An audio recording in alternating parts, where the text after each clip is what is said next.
Hey, this is Getting Real with Hillary, and I'm just going to give you a what happened. Last night, I was in a funk when I was writing my newsletter because I was supposed to have a phone call with a new guy at 6 o'clock, and I got all ready. I had taken a nap. I got up. I even put makeup on. Even though it was a phone call, I was ready.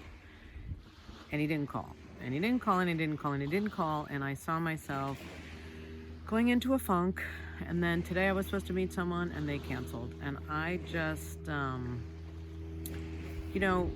watched myself, okay? I didn't go there. I sort of went there, but I was like, who needs this? I don't need this. I saw myself thinking all men were this way. I saw myself generalizing, and I'm getting better at just allowing it. I allowed myself. I realized I'm disappointed. When I'm disappointed, I just make everything wrong. I make other people wrong. I make myself wrong. I think I'm stupid for having thought it. La la la la la la la. And I allowed it. Now, I did hear from the guy, from last night's guy this morning, and he said he had an emergency, and I was ready to be suspicious, but we had a really nice, I'll call it a conversation. It was via text. And we were telling each other about the other person, and I was telling him about me, he was telling me about him. Very interesting background. And then he said, can I ask you a question? I said yes. And he wanted to know why I was suspicious of him. At the beginning, I told him I was suspicious. And I said, well, I've heard stories about people getting scammed and scammers on it's from an online app. You don't know the person. And I told him about a couple stories that I had heard. And through that, I realized, wow, because of two stories that I've heard, I'm now suspicious. And I did have a couple friends who lost money with people. That's true. But I realized that I have generalized all men, and I am fearful of all men. So I thank the guy for the question, and that, for having me look deeper as to why I was suspicious. I said, some people have a financial thing with men. I attract people who, lie and aren't available. I said, that's been my past. And he told me, I guess his wife passed away. I don't know how, but he said, she died with all this money. And I don't know what that has to do with it, but he's like, open your heart and live, because you don't know, I'm paraphrasing, you don't know how long you got, and just live and open yourself up and,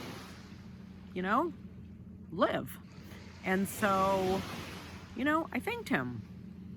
And I said, I hope I haven't scared you away. He said, I don't scare easily. And that was really nice. And I, whether or not I hear from this guy again, and I hope I do, because he sounds very nice, and he lives close, and, he seems successful and intelligent, and I think that's great. But whether or not I hear from him again, I owe him a big favor, which was to open up my heart again.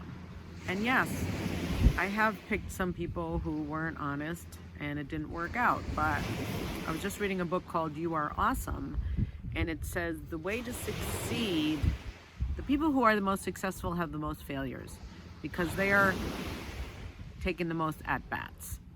He used baseball. The people who strike out the most are also the ones who have the most hits.